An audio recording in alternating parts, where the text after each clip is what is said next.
Good evening. This is the current news reporting on a recent significant change occurred down at the Great Lakes. There seems to be a disturbance caused by invasive species. That's right. There's species like sea lamprey, zebra and quagga mussel, and more that are non-native to these lakes.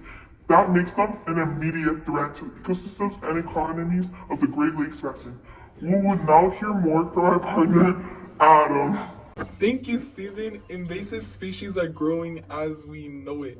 They are being spread through human activities by the construction of locks and canals. The construction of these things often leads to ballast waters, water discharge, and hole fouling, which is the buildup of marine organisms. These harmful species are a danger as they are changing quickly and changing the diversity of the Great Lakes. Next, we will have our field reporter, Vector, live at the situation. Thanks, Vila, for that information. In the Great Lakes ecosystem, the most affected fish population is whitefish and lake trout.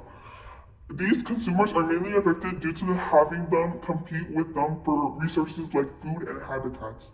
This then decreases the consumers in the local food web, which causes disruptions all over the food chain. The changes in the consumer population cause a decrease in producers because there is more species to eat producers like plants and algae.